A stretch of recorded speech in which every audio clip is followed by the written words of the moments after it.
Today, we're going to be talking about the mysterious collapse of population in the Easter Islands. This curious incident has puzzled historians for centuries, and although many have tried to solve this enigma, there is still no definitive answers as to why the civilization collapsed. Despite this, there have been many theories. Let's get into it. In 1722, Dutch explorer Jacob Roggeveen became the first European to discover this island. He dubbed the land Easter Island and would later take note of the population. It is recorded that Roggeveen estimated the population to be about 2,000 to 3,000 people. Jumping forward 48 years later to find that an expedition set forth by the Spanish viceroy in Peru recorded the population to be also around 3,000. Then, in only a few short years, in 1774, Captain James Cook came to the island and discovered the population to be at only 600 to 700 men and fewer than 30 women. And after a major Peruvian slave raid launched in 1862, resulting in a massive smallpox epidemic, the population of Easter Island dropped to as little as 111 people. It is pretty well determined that the population drops occurring after the European influence is due to warfare and disease. But there is a third, less obvious drop in population that occurred before that.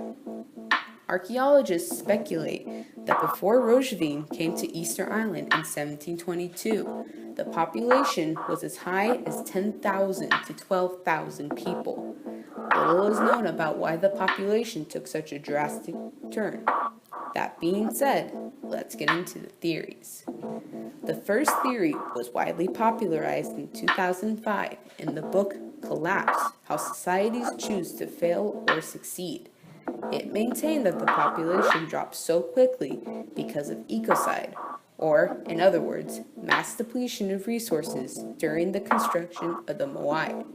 This theory states that the Easter Islanders used up their natural resources quickly, with little regard as to their surroundings, focused on building the Moai to become bigger and better than their rival clans. This theory is widely popularized and is seen all over the world as a cautionary tale to others to care for the earth, or else. The second theory perhaps debunks the aforementioned theory, as new evidence has revealed itself. In reviewing palm shell seeds on the island, archaeologists found one thing in common: the bite marks of rats.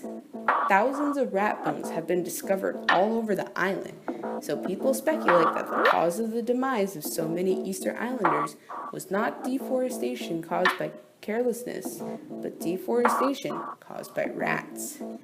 Rats were thought to be first brought to the island as a food source when the first people landed in their canoes, and after they established a colony, the rats quickly multiplied. Studies show that rats in ideal conditions can nearly double their numbers in the span of just 47 days. That means that rats, in a matter of years, could have easily become overpopulated, destroy seeds that the islanders needed to replenish trees and food, and consequently cause the deforestation of Easter Island. The third theory is that aliens, when they came down to place the Moai statues, also... Wait, we're not doing it anymore? Oh. Okay.